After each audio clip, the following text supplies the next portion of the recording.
اللي اجبرك تهوى عشان بالله ما يسوى على كل هم وطيقه وعلى الاحسن ما تقوى اللي تبدا مسيرة تلعب يا حبيبي وين خاش هذا اجبرك تهوى عشان بالله ما يسوى على كل هم وطيقه وعلى الاحسن ما تقوى اللي. السلام عليكم ورحمة الله وبركاته. جيتكم يوم جديد وفيديو جديد ان شاء الله يعجبكم ونطلع منه فيه موعظة للأمهات. اللهم صل وسلم على سيدنا وحبيبنا رسول الله عليه أفضل الصلاة والسلام. جيتكم النهاردة على الولد اللي في طنجة اسمه آدم اللي عامل ضجة في رأي العام والحاجات دي. متحرش او ايه، مش متحرش، هو بيعامل الحاجة اللي نهى علينا ربنا وحرمها علينا. كان ايام لوط هما اللي بيعملوا الحاجات دي وربنا عطاهم ايه، صحقة من السما. ما عرفوش من جاتهم الا ربنا اللي بيعلم. احنا الايام دي تنشوفوا ظواهر زي كده. الولد باقي صغير مش كبير يعني. انا قبل ما نتكلم عن الولد ده اتكلم عن الام. فين تربيتك الام؟ الولد ده ما عندوش امه. تشوفوا يعني اللي بيتذوق زي البنت ويخلي وجهه وحالته، المكياج الباهر والمكياج والرقص والنسوة. يعني حتى البنت ما تعملش زيه. حتى البنت ولات في الايام دي راجل. يعني بقول نفضل الام المغربية. فين اي ام، مش المغربية، اي ام.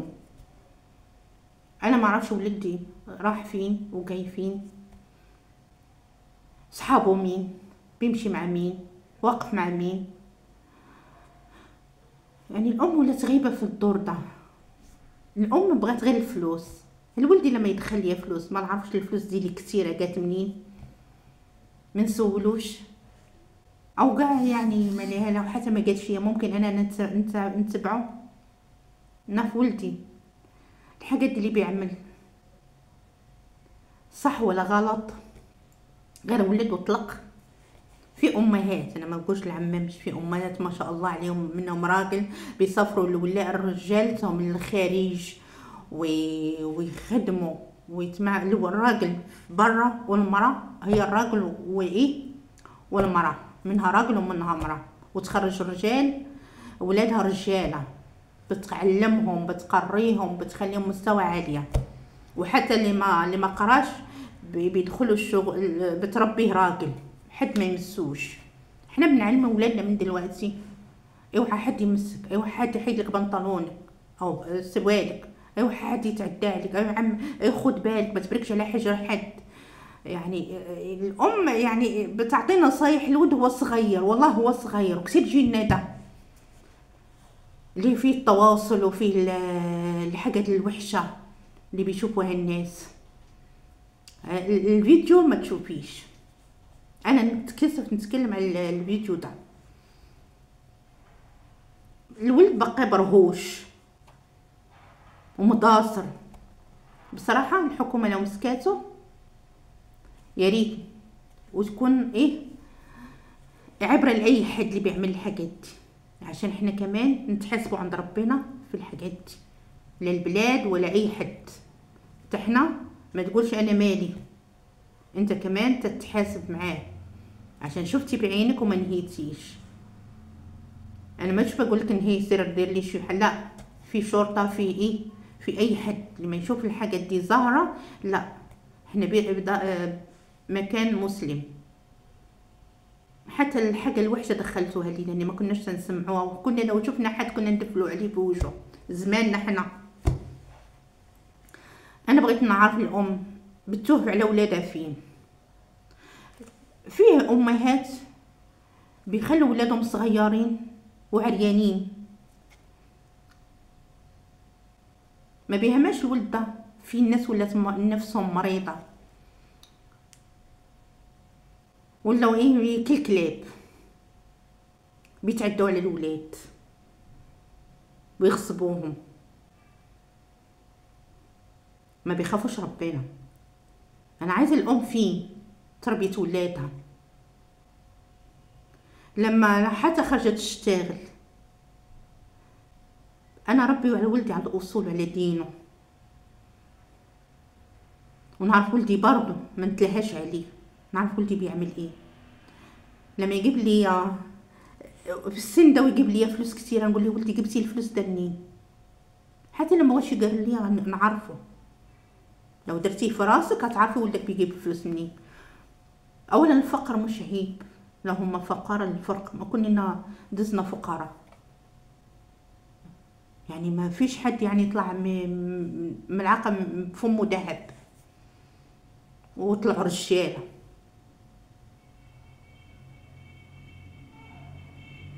حسبي الله ونعم الوكيل اللي بغى ايه يخلي بلادنا هابطه، حسبي الوكيل اللي بغى ايه يدمر شبابنا. الولد بصراحه انا مش عارفه كيفاش نقول لكم، البو فين، الام فين، الخال فين، العم فين. الصح ما بقاش ايه صله الرحم، ما بقاش عندنا، يعني الاخ والعم والحاجات دي اللي كانوا مسيطرين. لما كانش البو بيكونوا العمام، بيكون الخال، بيكونوا يتحكموا في الولد. انت يا رايح فين دلوقتي؟ الحاجات دي العم ولا يقول مليش دعوه، الخال يقول مليش دعوه. ما بقاش السيطره كي زمان، كانت اسره واحده وكانوا ايه كلهم تربيه واحده هو بو واحد. الا المراه تتكلم تقول لي لا اسكت على ولدي ما تتكلموش، ولا العم لو تكلم تقول ليه المراه ملك. لا، كلهم الاولاد يلعبوا كلهم بو واحد، لو غيب لبو فيه العم وفيه الخال وكتير العم. انا بتكلم عن العم والخال برضه. انا بغيت نعرف الامهات اللي ولاو يخلوا ولادهم المهم يجيب لي فلوس وخلاص وما ليش دعوه بيه، يدير اللي يبغى وباقي صغير، دير وجهه كالطعريجه، يعني مكياج ايه ده ويستخف دي ويتلون كي تعبان يتلون. انا بصراحه لو شدته الشرطه هو اللي كان معاه، ما بلاش نذكر الاسم، مفروض تكون قدوه لاي واحد. اعدام، انا بصراحه لو عليا نديرهم اعدام، لو حتى سنه صغير، عبره لاي حد، عبره لاي حد اللي يعمل كده. انا نوصي الامهات الخوت ما يناموش في سرير واحد. النبي صلى الله عليه وسلم قالها، يعني لما يكملوا 7 الصلاة وتفرقيهم، لما يكون عندهم اي 10 سنين او 7 سنين تفرقي الاولاد من سرير، لا البنت ولا الولد، خلاص ولا يعرفوا السن. يعني ايه نبينا عليه الصلاة والسلام قال الكلام ده، يعني لما تقول الولد ينام حدا اخوه او حدا ابوه او اي حاجة، ده الشيطان بيكون. ليش قال لنا فرقوهم؟ البنت تفرق على اختها والولد يفرق على اخته على اخوه، يعني ولا الخت تنامش مع واحد اخوها. كم واحد يعني الواحد ولا يشوف الظاهره دي، الولد بغى فلوس يخرج يدير الحاجات دي المصايب وبعدين يقولك انا ما عندناش فلوس وانا بخرج ندير كده عشان نجيب فلوس لامي وبا، عشان ايه واختي ما عندهمش حد، عشان هذا هي الوسيله سهله.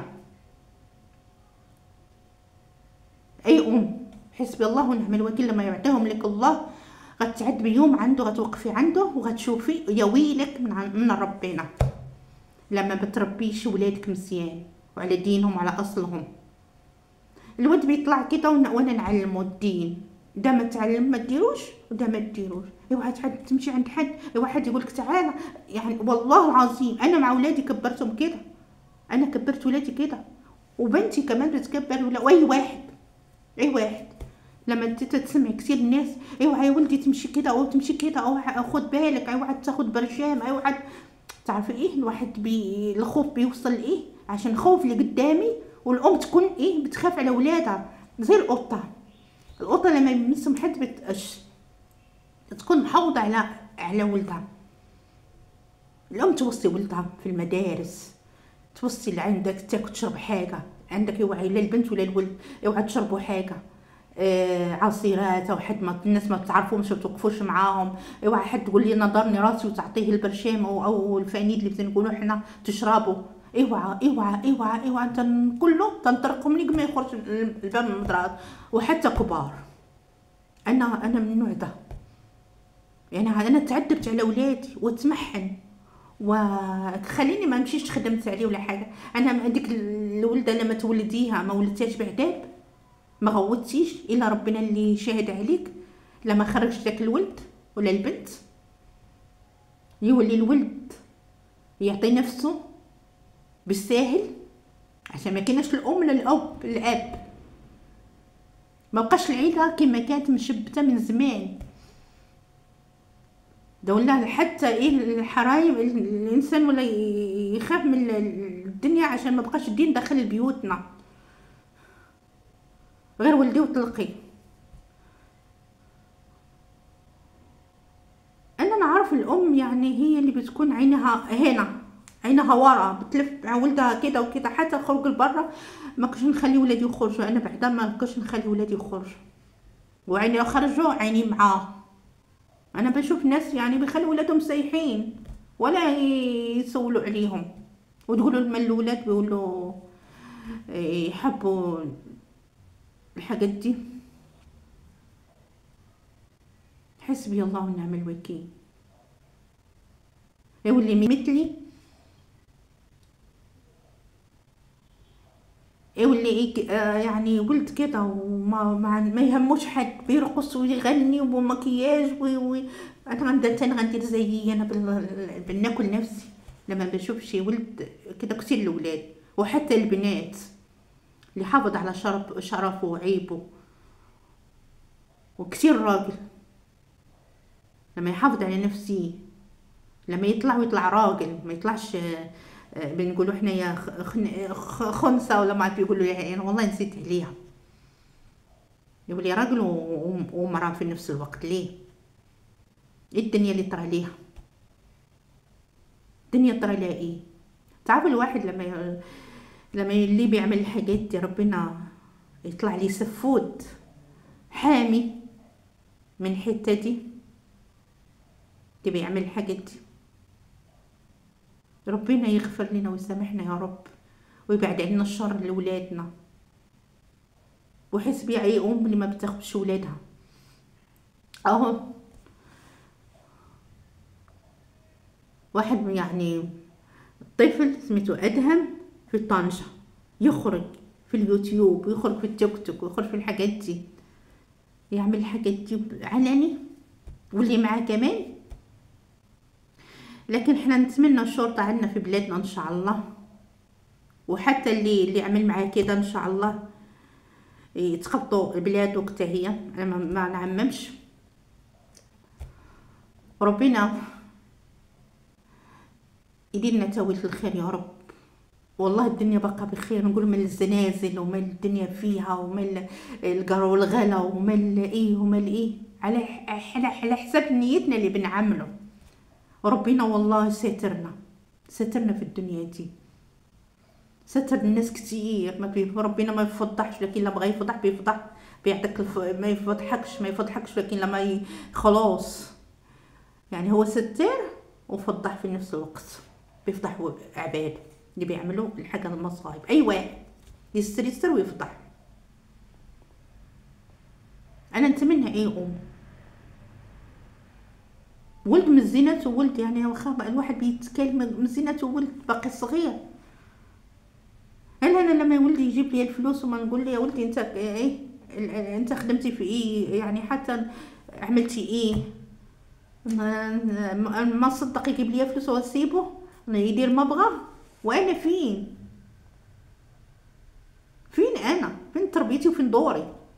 انا ما نتكلمش على الولد، نتكلم على الام فين والبو فين اللي بيخلي ولده يعمل اي حاجه، ولا الام وتدعوا الفقر وتقولوا انا عشان فقير نخرج ندير كذا وكذا. لا، الفقير ما قالك دير كذا وكذا بصراحه. الفقر غنى النفس،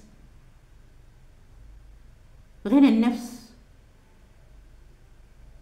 مش ما تدعي واحد او يعمل فيها اي حد باش نجيب فلوس. الحاجه الوسخه نغضب ربنا ونغضب نفسي. ايه الحاجات دي اللي وليتوا تعملوها؟ بقول حسبي الله ونعم الوكيل. اي واحد بيعمل الحاجات دي. لكن انا بغيت الشرطه بصراحه، هي غاديه بالمسطره ديالها وانا عاجباني. اي واحد ما تديرش ليه نفسه تاني. حسبي الله ونعم الوكيل كل واحد. وحسبي على اي ام اللي بتخلي ولادها ضايعين في الشوارع، ما تعرفهمش راحوا فين وجاو فين.